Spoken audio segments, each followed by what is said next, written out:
Hello, welcome everybody to the second episode of the Rock Archives. And today I actually have a guest here. He's already waiting there. It's Mr. As you can see here, Ross Seiffert. And he has his own amazing YouTube channel. And it's all about a lot of things, but also about the Doors. And he's kind of an expert on the Doors. He's working on a book, I believe. So we're going to talk about it. And well, let's get him on the show actually here. Just add to the stage.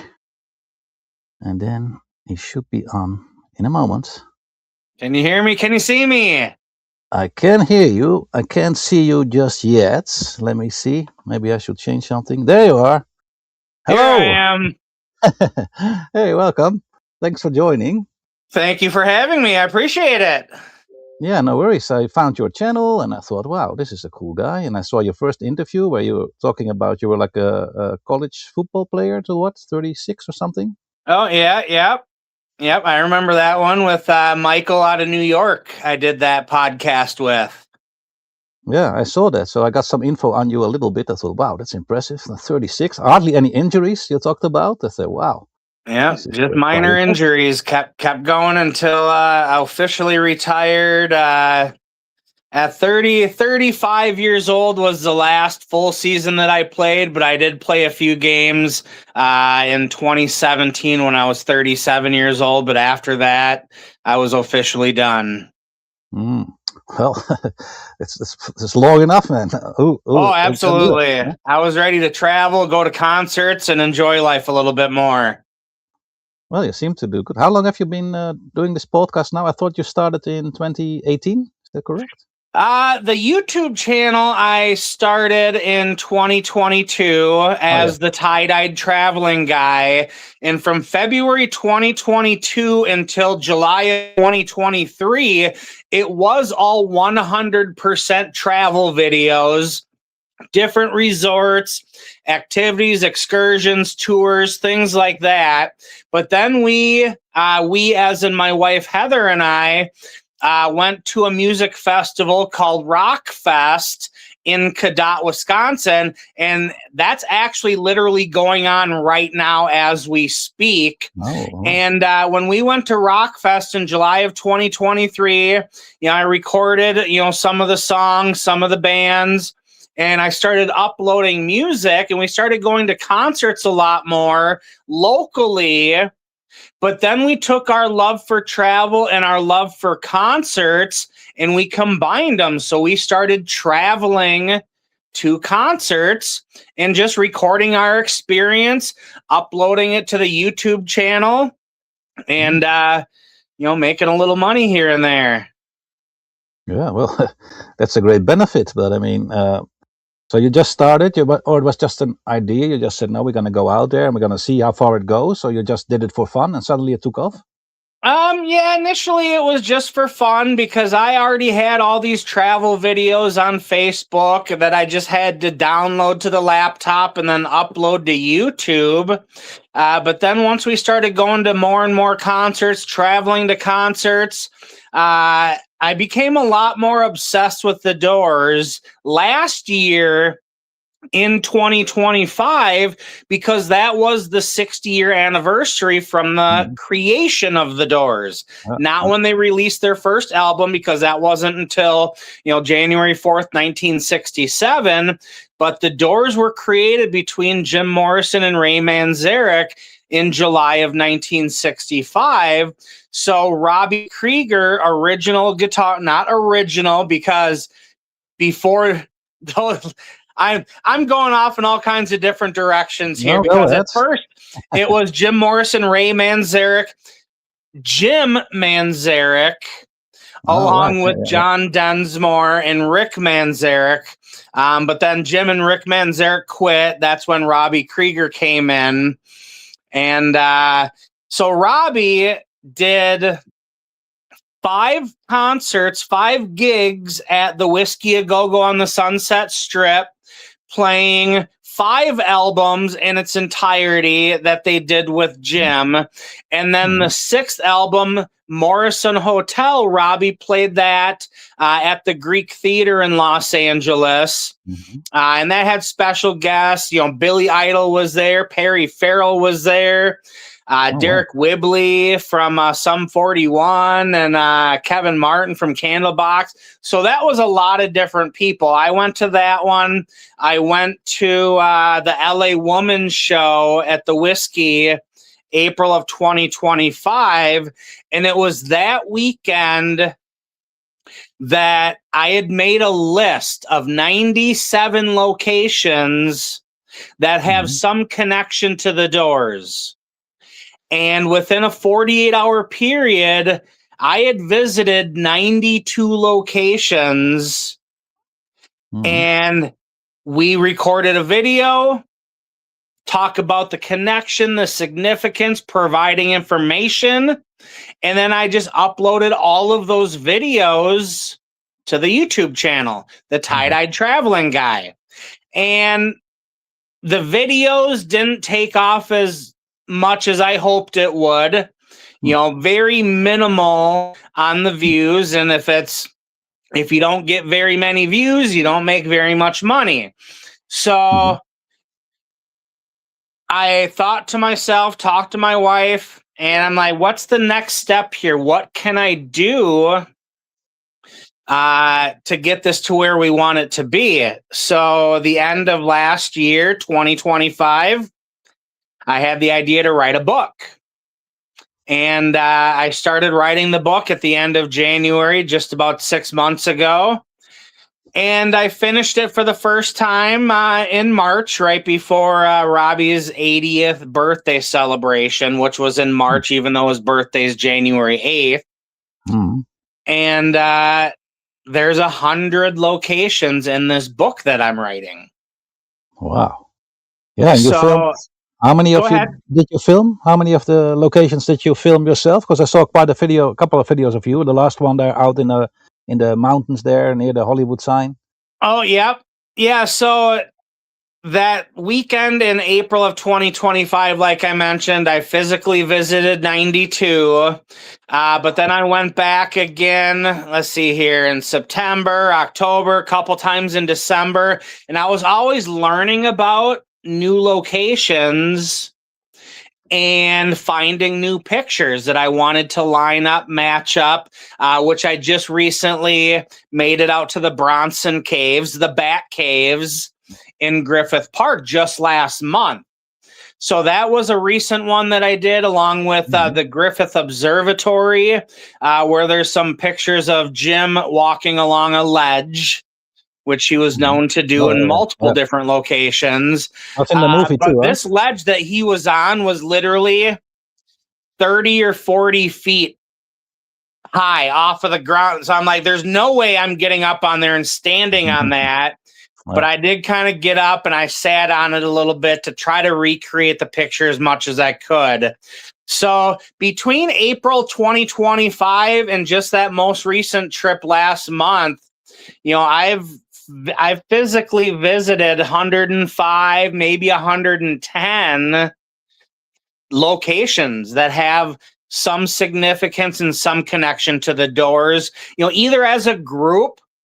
A lot of these locations were maybe just specific to Jim Morrison himself, like 14 Westminster Avenue, where he slept on the rooftop in the summer of 1965. That's specifically a Jim Morrison location.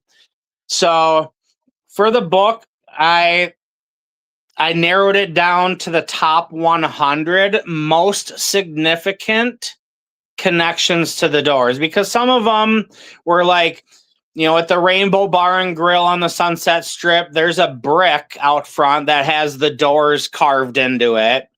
The Doors really didn't have a whole lot to do with it, not a strong connection. The Rainbow Bar and Grill wasn't even open until 1972, so this was after Jim Morrison.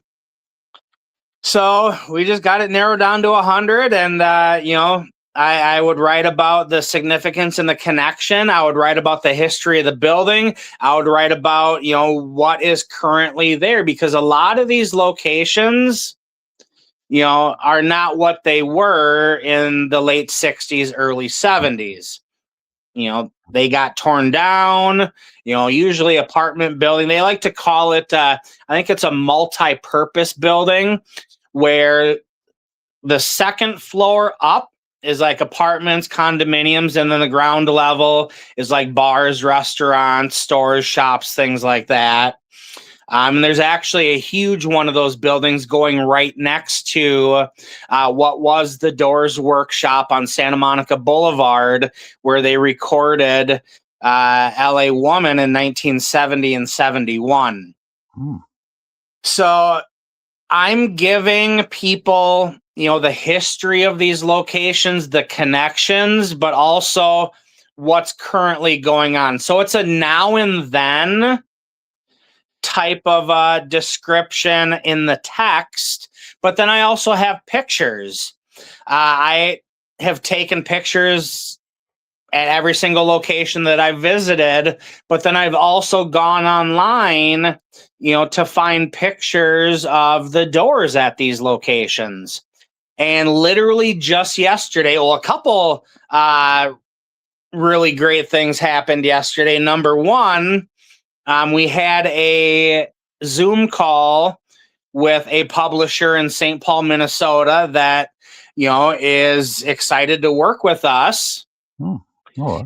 And gave us information, walked us through the process of, the editing, the proofreading, the printing, the distribution, and with the distribution, you'll be able to find my book on Amazon, Barnes and Noble. I'm going to create a website that will have a link over to those.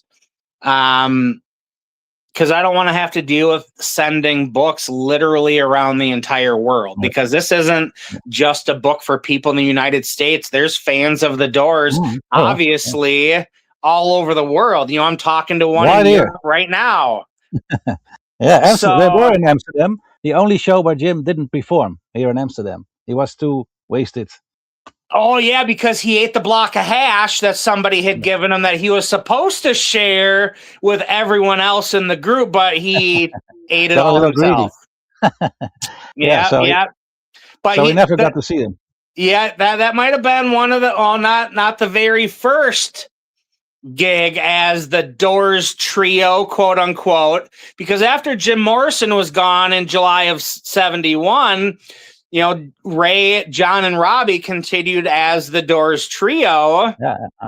So they were the Doors trio in Amsterdam that night, but they were also the Doors trio August 18th, 1966 at the Whiskey when Jim didn't show up for the first set.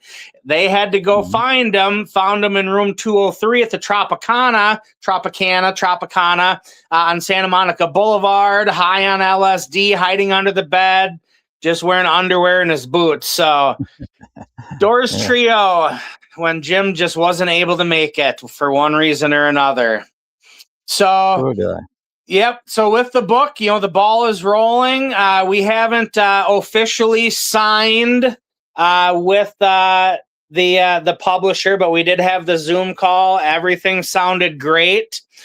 And they told us that the pictures that we want to use of the Doors back in late 60s or early 70s, for example, the Henry Diltz photos, whether it was you have Morrison Hotel, you have Hard Rock Cafe. Henry Diltz also took pictures at 30 Brooks Avenue, 50 Brooks Avenue, Santa Monica Pier, the original Muscle Beach, and then there was one more I can't think of. So the publisher said, if you want to use these photos in your book, you have to get permission from the photographer or the owner of the copyright. Because what I had said, I'm like, well, most of these photographers are gone. They are no longer living. So they said, well, you have to get in contact with, whoever's in charge of the estate. Well, I started easy. I started with Henry Diltz because he is still alive. He's 87 years old. All right. So I sent out an email because I went to his website, clicked on contact us, told him, that I'd been working on this Doors Locations project and that I wanted to use some of their photos. And they replied back relatively quickly, basically saying that, if you want to use these for your book, it's going to cost you some money. And I said, at bare minimum, I'd want to use 7 photos, 1 for each location. But as I went through my manuscript and looked at which pictures do I feel that I absolutely have to include in the book, I came out to 13 photos. And we came to an agreement after some negotiations, and I got the permission to use those 13 photos for the book. And as a congratulations, he said he's going to send Morrison Hotel. I don't know if it's a photo or a poster. Autographed is all he said. I'm assuming and hoping it's autographed by the Doors, or maybe it's just autographed by Henry. I'm not sure. I also sent a message and an email to Ronnie Herron, who was the booking agent and talent scout at the Whiskey A Go-Go in 1966. Ronnie Herron is the woman who discovered the Doors at the London Fog, just up the Sunset Boulevard. Yeah, of course, right? Yep. And the Whiskey is at 8901 Sunset Boulevard. The London Fog was at 8919 Sunset Boulevard. So half a block away, very close. And Ronnie was at Robby's show at the Whiskey in March and in April. She came on stage, talked a little bit about her story, discovering the Doors, signing them as the house band at the Whiskey. And, their first show was May 23rd, 1966 at the Whiskey. And I recorded that front, right literally like 5 feet away from her. And earlier this year, someone who works with Ronnie contacted me wanting to use those videos. And she's like, well, I can't, we can't pay you or anything, but, and we had talked about, setting up a meet and greet, getting a picture, getting an autograph, things like that. So I gave them permission to use those videos that I recorded that will go on Ronnie Herron's social media. I think it's ronnieherron.com.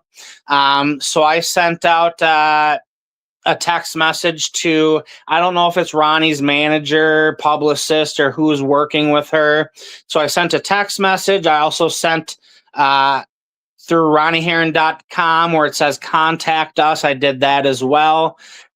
I would expect and hope that since I gave them permission to use my video, basically free of charge, that they would allow me to use a few of the not the videos, but pictures that Ronnie Herron took of the Doors at the Whiskey A Go-Go in 1966.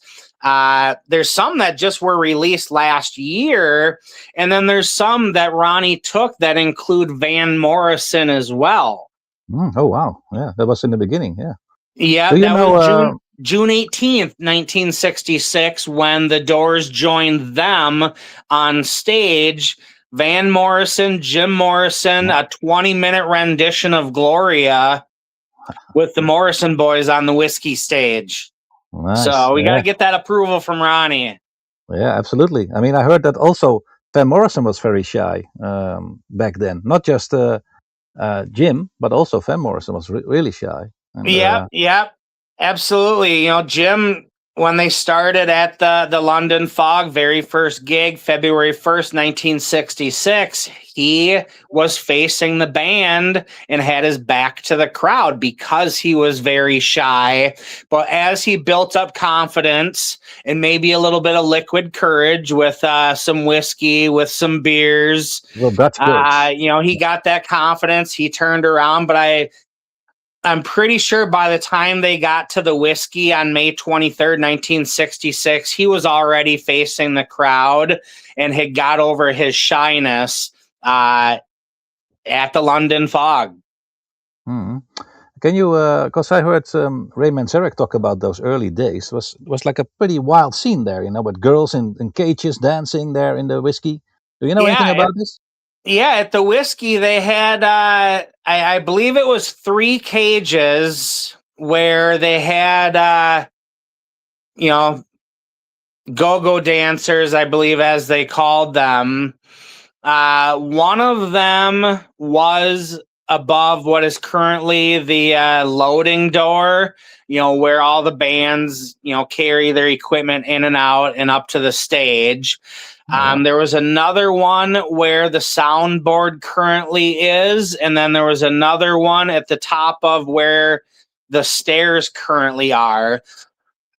Because where the stairs are now is not where the stairs were back in 1966. Where the stage is now is not where the stage was back in 1966. Okay. And I had first learned about that on another YouTube video with Big Mike Magliari, who is Mario's grandson and Mike Sr.'s son. He is currently co-owner of the whiskey. It's still in the Magliari family. And I saw Big Mike do a YouTube video where he was talking about the stage used to be over here where there's currently a bar now.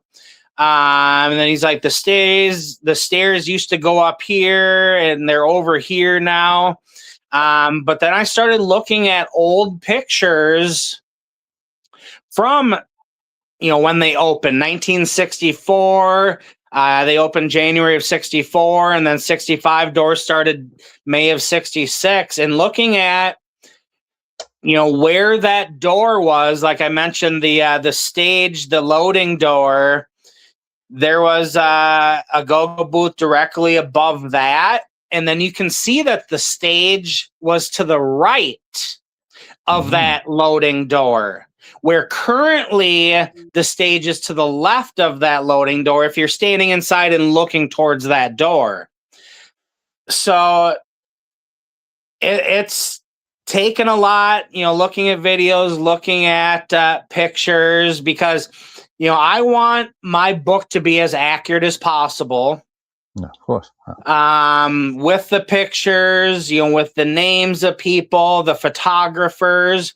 I have a list of 13 photographers that I want to use pictures from. So, and I've contacted 2. Henry Diltz already got approval. Sent out messages for Ronnie Heron, waiting on that. But there's still 11 more photographers that I have to either, well, first of all, I have to find out if they're still alive. I'm pretty sure Paul Ferreira is not, Bobby Klein is not, Frank Lisiandro is not. Like I said, the majority of these photographers that took these photos are not alive. So then it's a matter of finding the estate or finding out who to contact to try to get permission. And so that's I'm at the very early stages of doing that, but it'll definitely be worth it in the end. And get it out there. 6 to 12 months. I've also been in contact with Robby Krieger himself, because since April 2025, I've been to California 11 times for 9 Robby Krieger gigs. So it's just like, and I'm always wearing some sort of tie-dye. So by April of this year, I actually went to Robby Krieger and the Soul Savages at the Copa Room in Las Vegas. And that's kind of when they started to be like, okay, this guy's been to a lot of shows. And Marco Moyer, if I'm pronouncing that correctly, is Robby Krieger's tour manager, production manager.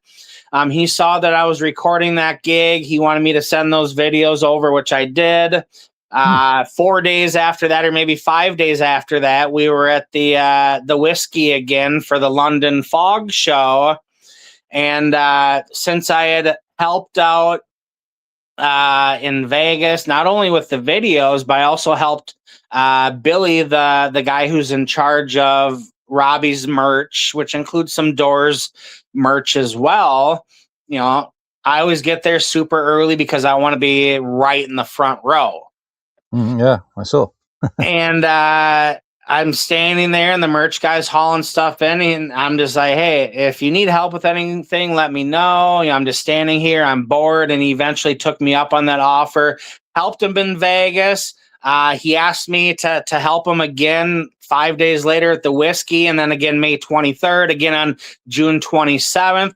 So for those shows, I was able to get in at like 12 o'clock in the afternoon, California time, where normally people, general population, general admission wasn't allowed to go in until 7 or 7:30 or 1900 or 1930 California time. So I was getting in there early. I was helping with the merch. I was helping carry equipment up onto the stage. So like an unofficial roadie almost. Yeah.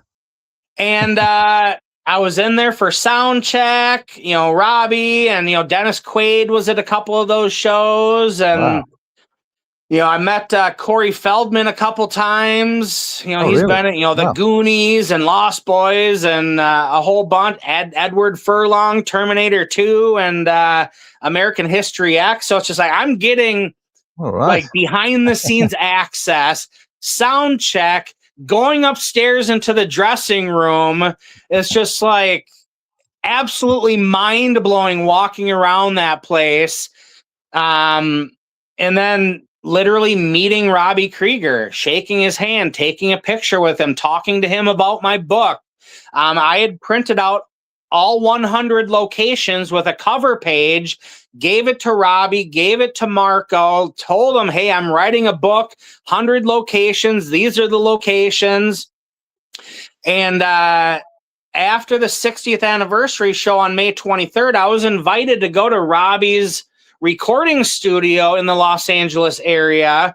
I hung out with Marco for 5 hours. Robby was never there that day, but I talked to Marco for 5 hours. He gave me a tour. I got to hold Robby's, like 3 or 4 different of Robby's guitars. And and we talked about the book, and for me, kind of aiming low initially, I told Marco, I'm like, it'd be really cool if Robby would do like a foreword in my book, just a short little paragraph saying something like, this is the most complete Doors book I've ever seen or ever read or anything like that. But Marco, he's like, well, I want Robby to collaborate a lot more than just a foreword. So we started talking a lot more. And so I'm just like, Robby might possibly be collaborating and contributing additional information towards select locations that he was specifically involved with. For example, when Robby and John lived at 8826 Lookout Mountain Avenue up in Laurel Canyon, obviously he lived there, Jim lived there sometimes. But one day when Jim stopped by, sad, depressed, feeling down and alienated, they walked up to Inspirational View, which I believe 6375 Sunset Plaza Drive. And that's where Jim Morrison got the inspiration to write the lyrics for People Are Strange. So at the Whiskey, I talked to Robby about those specific locations, and he remembered those. So he would be able to contribute additional information, maybe something that I don't have in there. you know, and collaborate with the book. And, I'm always a big believer of thinking and speaking things into existence. I need to get a phone charger here real quick. Oh, but really? I No, can take your talk time. and walk at the same time. Oh, wow. You're a pro. So I talked to Robbie. I talked a lot more to Marco about collaborating, and recently, with meeting with the publisher, getting more information on that. I sent Marco an update yesterday about what's going on, and basically, we're deciding with the book if we want to just do one book where it has all 100 locations in that one book, or if we do a box set where you have the book split up into either 3 books or maybe even 4 books. Oh, wow. That's a lot. Because the main purpose of this book is for people to be able to go to Los Angeles and visit these places. So if they have a small paperback book that they can literally put in their pocket, that's going to be a lot easier and more convenient than having this big coffee table hardcover book. Yeah, absolutely. Yeah. So it's just kind of those decisions that we're making right now to they said initially we get connected with a project manager, and then an editor, an illustrator, and all that stuff. The distributor. It's a long process, but definitely worth it. Sounds like a very unique book here, indeed. I mean, who does that? It's quite cool. And also, I saw part of the videos you were doing, and they're up at the Hollywood Bowl and all this kind of cool stuff. I mean, I like it because I'm also a fan. And I also have some pictures here. I don't know. We can also watch them later, but I put some pictures from internet, some very interesting pictures from the doors. Let me see. I can put one up. Maybe you will recognize them. Let's see. Here we go. Oh yeah, in Europe. Is that Germany? This is one in Frankfurt. Yep. Yeah, that's definitely one of the spots that I want to visit when we get over there. So let's see. I have some more. This one, maybe you tell. Yeah, that's 300 East 5th Street, downtown Los Angeles. Right now, it's currently just a little market, a little grocery store. I think it's called Green Apple Market.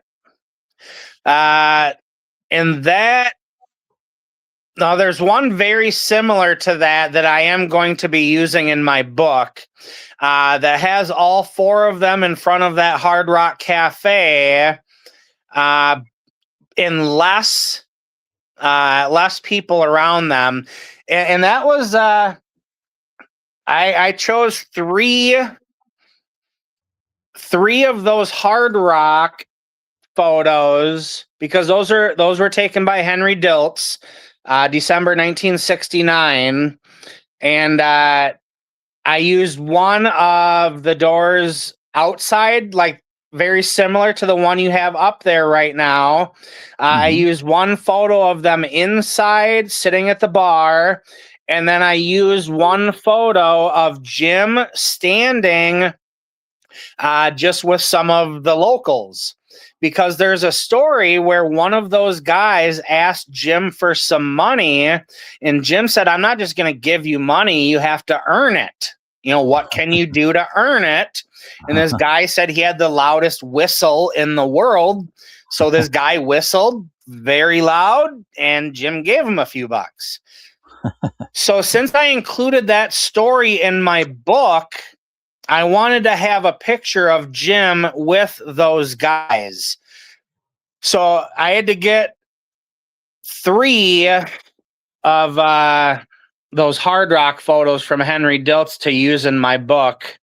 Because there was 7 locations that Henry Diltz took photos at, and I'm just like, I have to use that one.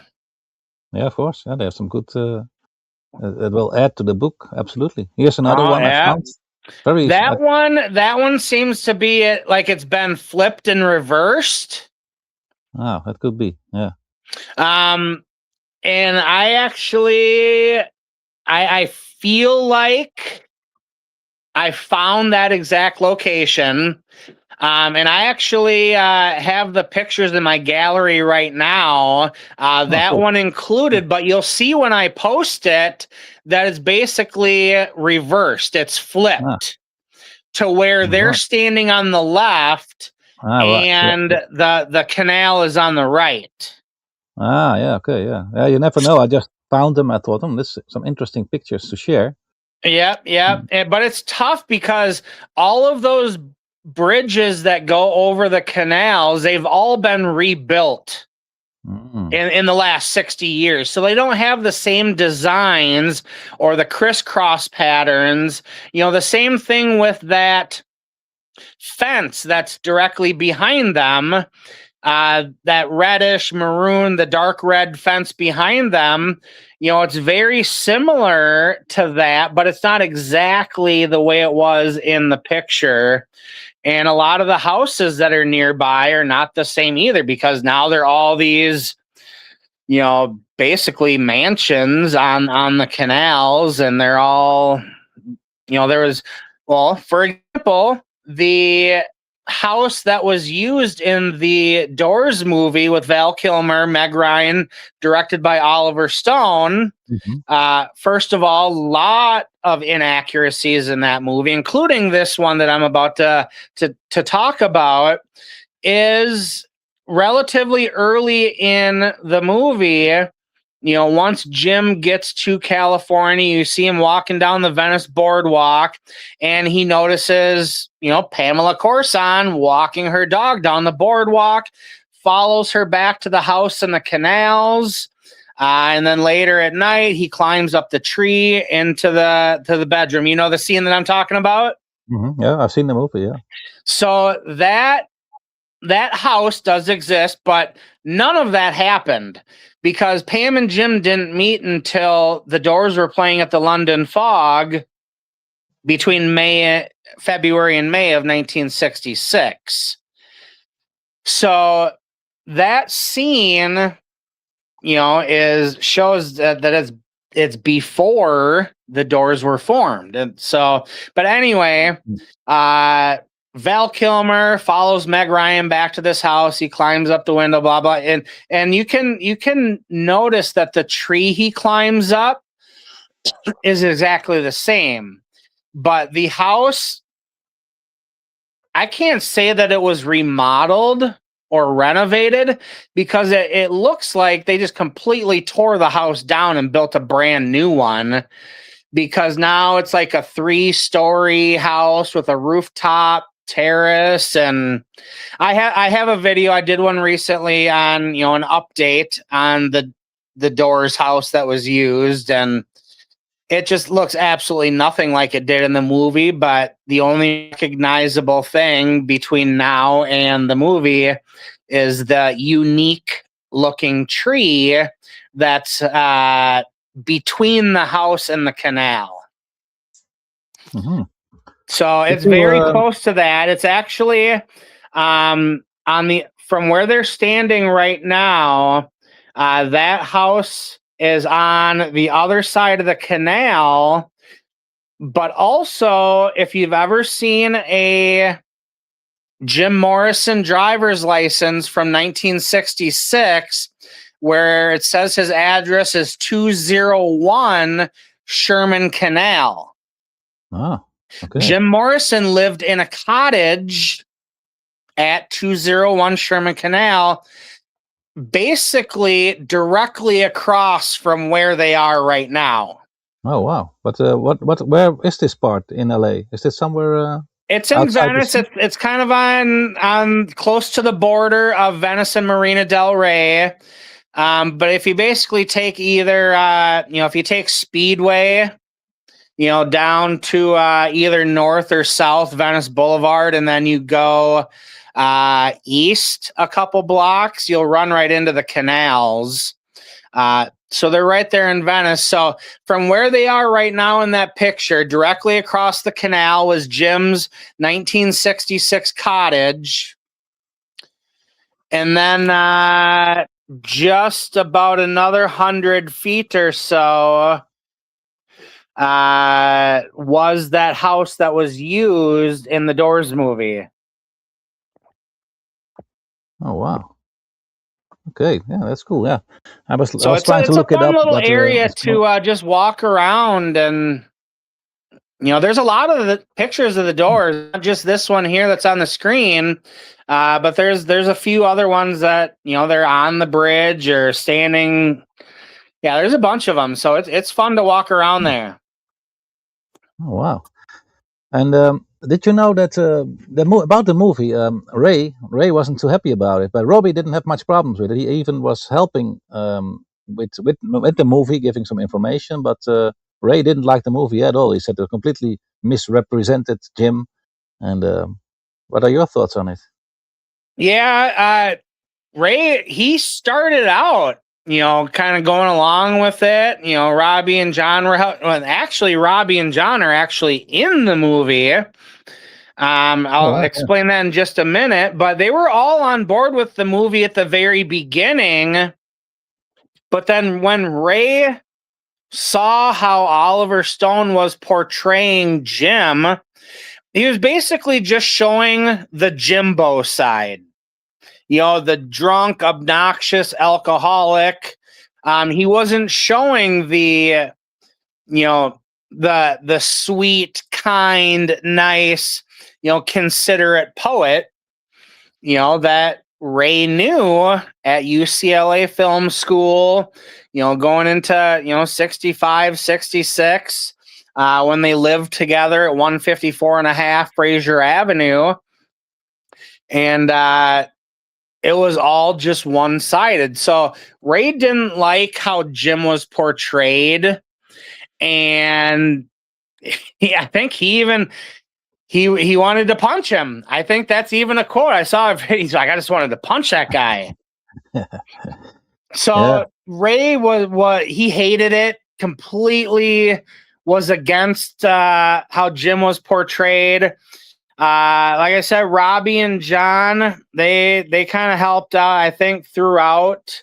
Because Kevin Dillon played John Densmore, so John was helping Kevin, with the drum parts and things like that. Frank Whaley, I believe, played Robbie in the movie, so Robbie was helping Frank with all of that. And as far as Robbie and John's little cameo, it was early in the movie where I think it was a manager was talking to Jim one-on-one, telling him, that he needs to ditch these guys. And while this record producer, manager, whoever it was talking to Jim, you see Robbie kind of sneak behind them and just kind of walk right through. It's like he's in the screen, he's out of the screen. And I didn't know that. That's not hard to act. No, he just kind of walked right by. John had a little bit of a bigger part. John Densmore played recording engineer John Haney, if I'm pronouncing that correctly. I believe it's Haeny. John Haney recorded not only on Jim's 27th birthday at the Village Recorder, 1616 Butler Avenue. John Haney recorded that, which a lot of that became, I believe, American Prayer in 1978. A great album. And then John Haney also recorded some of Jim's works at Elektra Studios in 1969. So John Densmore played John Haney in the video or in the movie with Val Kilmer.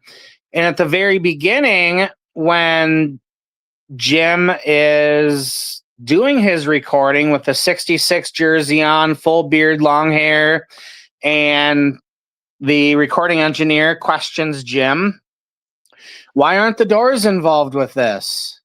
That was actually John Densmore. But then at the very end of the movie, as they're wrapping up that recording session at the Village Recorder on December 8th, 1970, you actually see John Densmore then, rather than just hearing him in the opening scene. So those two guys were on board for pretty much the entire movie.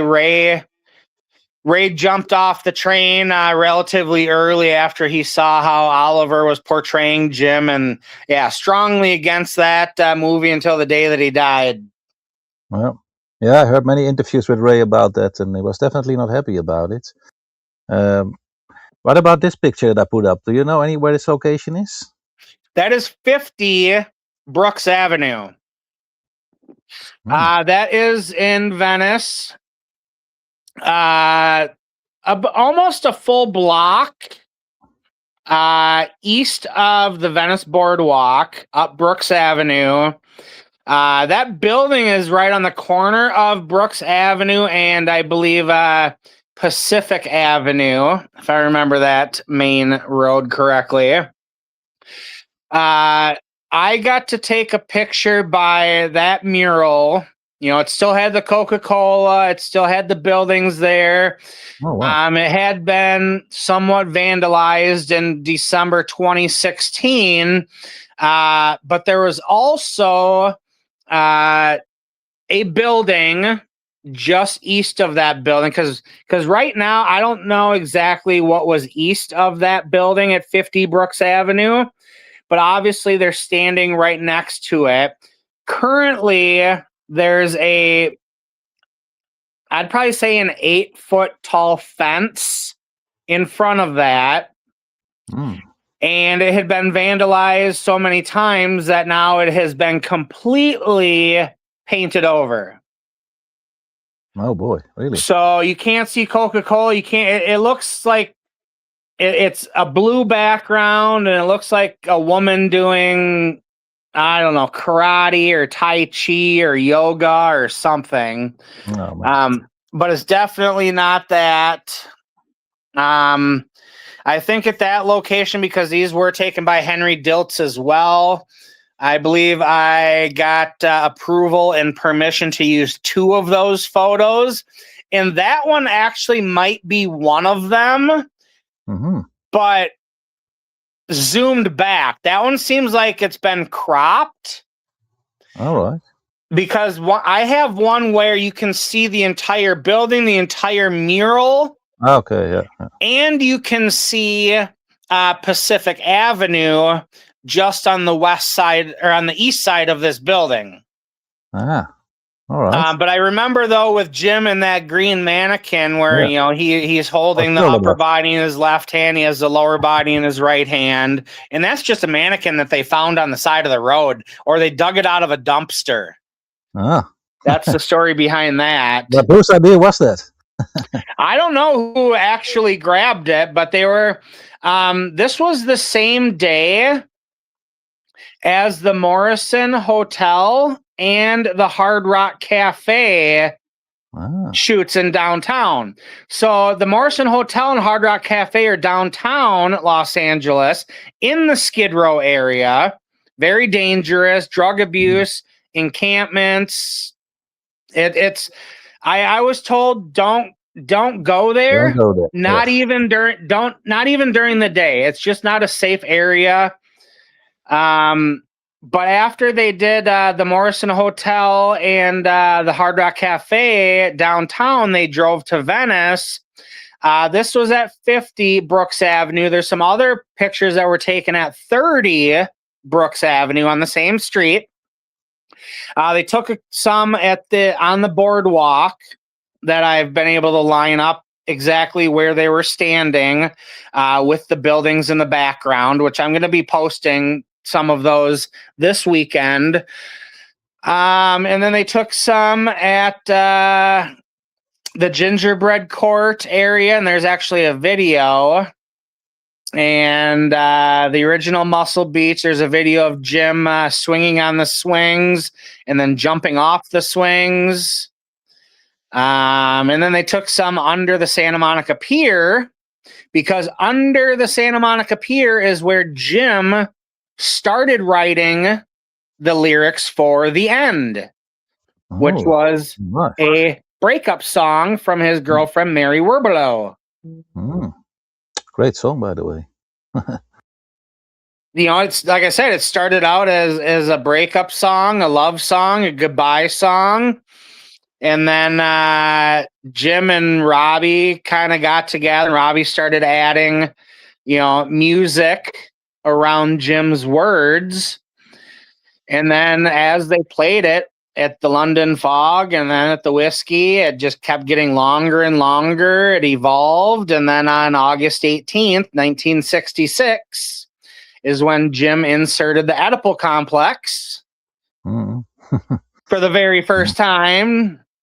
And that was that night where, he didn't show up for the first set. They had to go find him.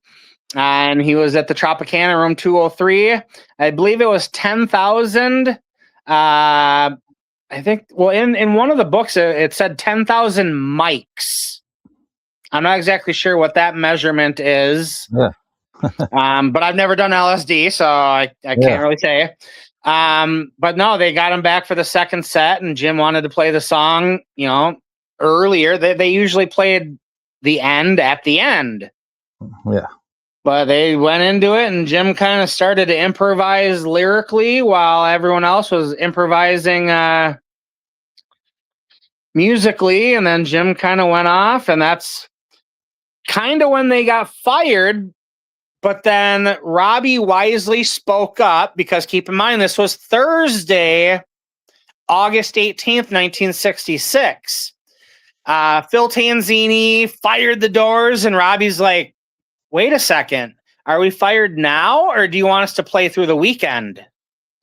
And Phil Tanzini was like, oh, you'll play through the weekend, and then you're fired.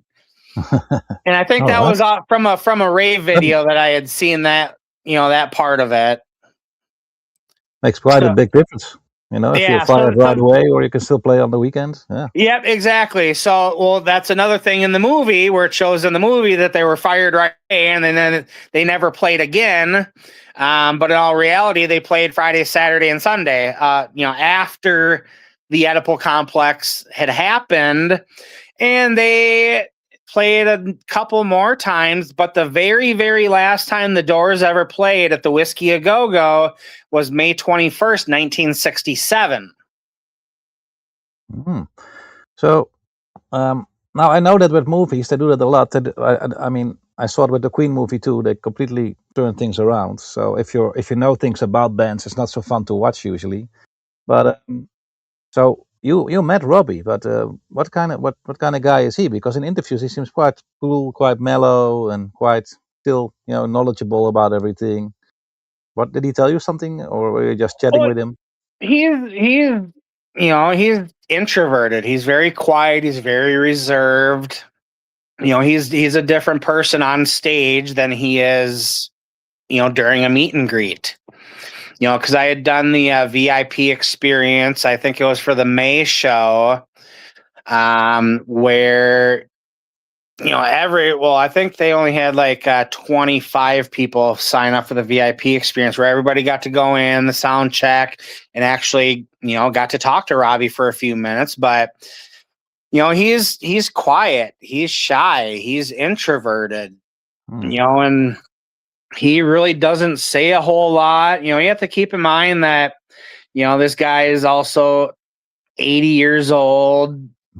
He and what I didn't know until I read his book, that he was a heroin addict for a lot of years as well, and he had cancer, so it was drugs and alcohol, and it's the rock and roll lifestyle. Mm. And so someone that's 80 years old, that's been through as much as he's been through and put as many chemicals in his body that he has, Mm.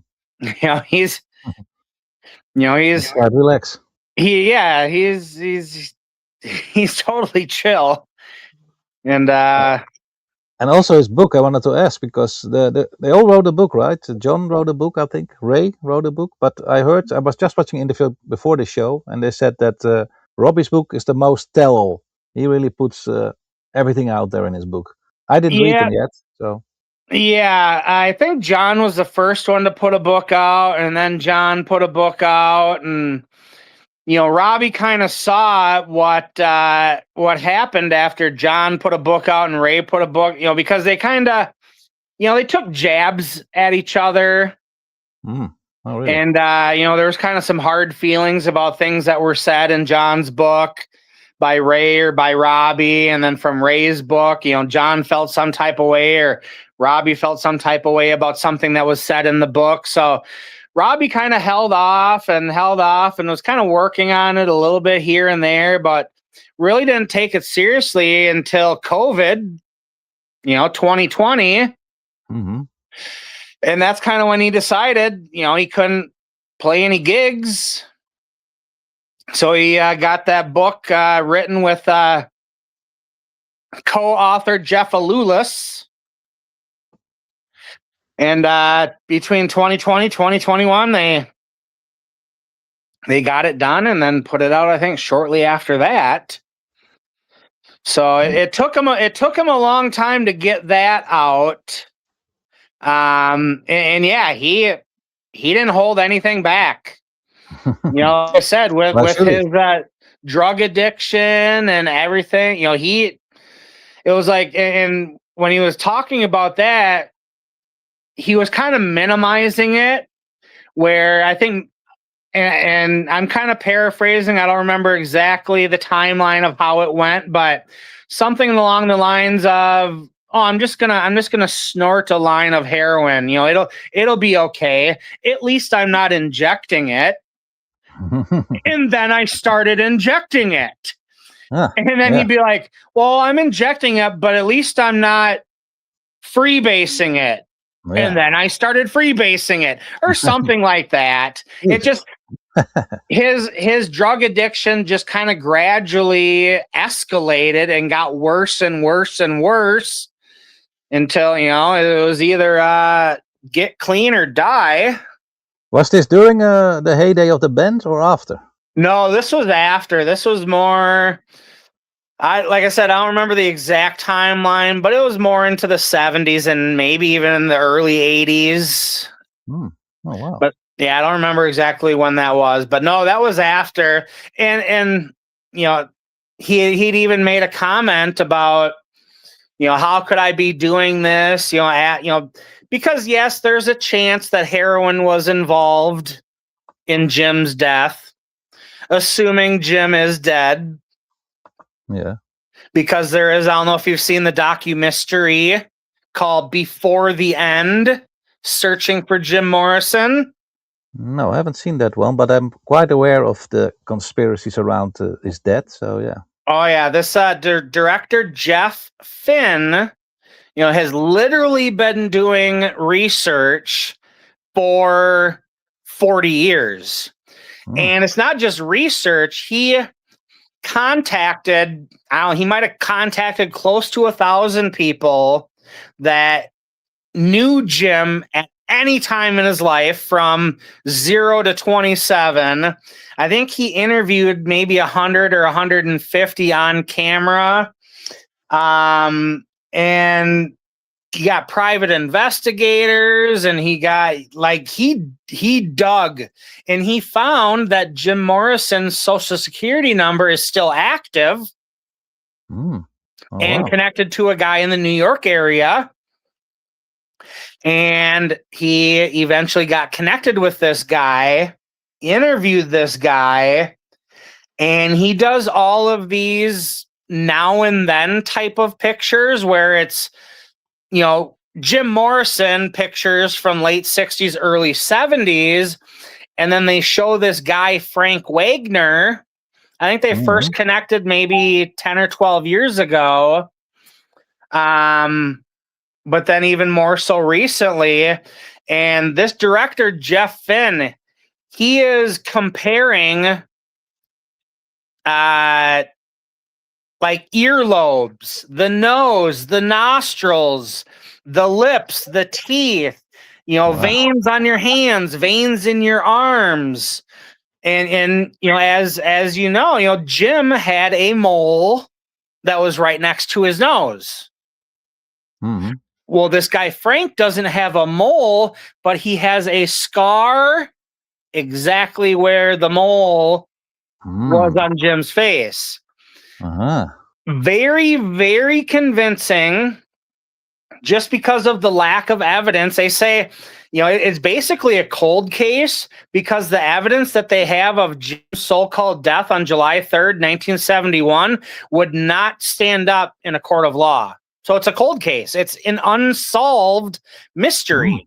Yeah. And Ray Manzarek himself at one time, for all we know, there could be 150 pounds of sand in that casket because when Bill Siddons flew over to Paris, the casket was already sealed.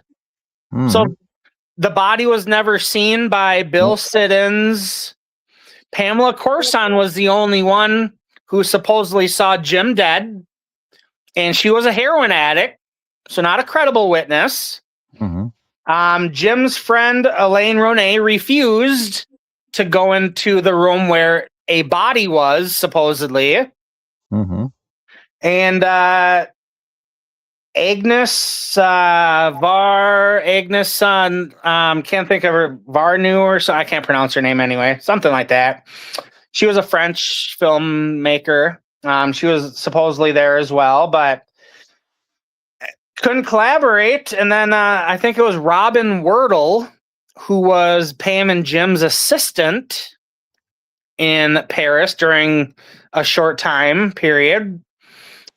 She is still alive, actually. She was interviewed by Jeff Finn, and she made some very haunting and daunting comments, along with it might have been Diane Gardner, who Pamela lived with after July 3rd, 1971, and said that I know something along Jim's death or disappearance, but you'll never get it out of me. Robin Wordle had said, Pam went back to the U.S. and Jim kind of went off and did. So she was basically admitting that Jim faked his own death. So and I'm not saying it happened.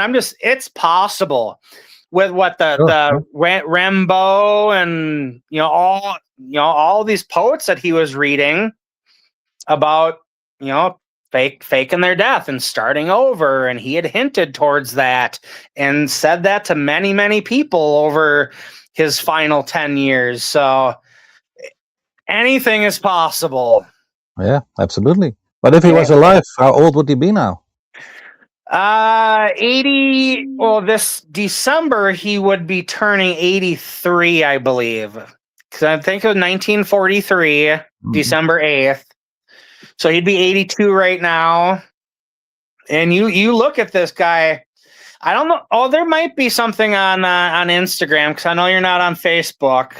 But you might be able to search Before the End, searching for Jim Morrison, director Jeff Finn. It's definitely worth checking out. But all right? So that picture right there that you got, I'm not familiar with that one. Yeah, I thought it was so arbitrary. I thought I have to put this one up. It's a very strange picture of Jim in the car.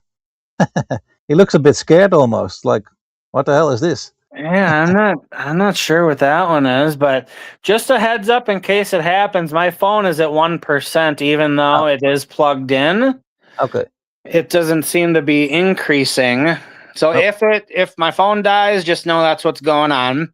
Okay. Yeah, no, thank you. No but that photo, that looks. I'm just trying to look at not only the car itself to see if that's American or European, but also looking at the buildings in the background to try to figure it out.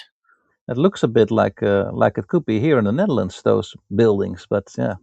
Yeah, that could have been, and just based off of what Jim looks like, that can kind of narrow down the year. That very well could be 68 because he, was still beardless. Yeah. So, because I think 60. Well, I know definitely by July of 69, he had a huge thick beard at the Aquarius on the Sunset Strip. They did 2 shows, July 21st, they had an early show and a late show, but then before they took down their equipment, they did a rehearsal and a recording July 22nd, and a lot of that footage was used for the Absolutely Live album that they released. Oh yeah, nice one. That might have been 1970 they released that. I'm not 100% sure. Sometimes the numbers kind of get all jumbled up and I just wanted to show you before. I hope your phone will hold out, but if it doesn't, because I saw back in 2002, 2003, The Doors and Ian Ashbury, and here's a picture. Because after a while, Ian started to look like Jim. Yeah, here we go. That is him. That's incredible, Ian Ashbury, and it was great. Those 2 shows I saw were incredible with Ian Ashbury. It was like the ghost of Jim coming alive. It was beautiful, really. Absolutely. And I saw them twice in 2004 as well. I believe April of 2004, and then I remember it was the 4th of July 2004. And from where I was sitting, it looked like Jim. It sounded a lot like Jim. He had the black leather pants on or brown leather pants, and he was playing the part, and he did very well. Yeah, absolutely. Is that Ian again right there? Yeah, that's another one I found. Okay. Eerily close. Okay, it looks a little bit more pale, but that's about it. It's like, wow, incredible shows. Yeah, he sounded great. According to Ray, also they were. This was an on and off thing. They were talking behind the scenes for a long time to do this. I think he was also supposed to be in the movie, but in the end it was Val Kilmer. So that's what I heard from Ian Ashbury. So, but the combination, it worked really well. Oh, absolutely. And did you see they had a few shows with other guest singers as well. I think Scott Weiland did a gig with them, and Eddie Vedder. Yeah, Eddie Vedder. He sang for them at the Rock and Roll Hall of Fame when the Doors were inducted. I believe that was January 12th, 1993. I'm pretty sure they did Roadhouse Blues, Light My Fire, and I would guess Break On Through, but I'm not 100% right now. It's in my book. I have it all written down there, but I don't have everything memorized. Well, you know a lot already for your book and everything. And when was the book going to release? Or are you still trying to put it all together with Robbie getting involved a little bit, hopefully? Once we officially sign, because we just got our estimate in the email yesterday, as far as how much everything is going to cost, along with printing 1,000 books to start with. It's kind of a pay as you go. So you put a down payment, you get your project manager, you kind of go through, and then once you go through editing, then you have to pay a little bit more. You go through proofreading, and then once you're designing the cover, and so you kind of pay as you go. And they said it could be 6 months, it could be as much as 12 months before the book is available to purchase. But I was also thinking possibly doing a pre-sale where I'd take pre-sales from people and offer free shipping and an autograph perhaps. And if Robbie does get involved with the book, then Well, then the value goes up a little bit more. Yeah, obviously. If I sign it, it probably decreases the value of the book. But if Robby signs it, that bumps it up Well, quite a bit. yeah, absolutely. Because nobody really knows who I am yet. No, We're working on it. exactly. So I think we'll wrap it up here because I don't know what happened with your phone and everything. And I think this was very good. We're over 1 hour, so it's perfect. Yeah. I'm still hanging on at 1%, but it's not going up to 2, and it's not dying. But I don't know what's going to happen. So Well, we definitely covered a lot on this first one. Yeah, no, perfect. Well, thanks for joining here. It's for me, it's only my second video I put out there, so I'm just going through the motions to make this all work and trying to find some guests. And I hope that if I've done a couple of shows, that maybe I can find some people that also have interesting things to tell. Because I did a show for myself like this for 5 years, but it was only audio. And I thought, okay, that side closed, so I thought I need to do something new. I thought, okay, let me try this, and this is my passion, music. The news, the things, the facts about it, even the conspiracies about it, all of it. I like to get into it, but I did it on my own. So I thought, no, let's get some guests. Like you know a lot of stuff. It's much more interesting for people to watch than just hearing me, regurgitate all this information and play some clips. Absolutely. I'm very thankful that you came on, and hopefully in a few months when things are getting a little bit more interesting, I can get you back and we can hear about your book and we can talk a lot more about the Doors and what's going on and if Jim is still alive, because that's you have to check it out. Before the End, searching for Jim Morrison. It makes you think, it makes you wonder. It's just like, most likely he probably did die. Heroin probably was involved, most likely, but you watch that and you're like, there's a chance he's still out there. Oh yeah, I mean, there's many conspiracies coming up. Some of them even saying that Elvis is still out there. So who knows? Yeah. This might be a little bit more convincing with the Jim than the Elvis, but it's definitely worth checking out. So thanks again for having me. I appreciate it. Yeah, thank you, man. I really appreciate it. And I'll stay in touch with you, and we can do it again perhaps some other time. So absolutely, we'll keep you updated with the book, and we'll let you know when it's out and ready to rock. Thank you, man. All right, so we're gonna close this one off. The second episode of the Rock Archives with our guest here, Ross Seiffert, talking about the Doors, and that was a great one. I'd like to thank you all, and see you perhaps on another episode. Ciao. Thanks again.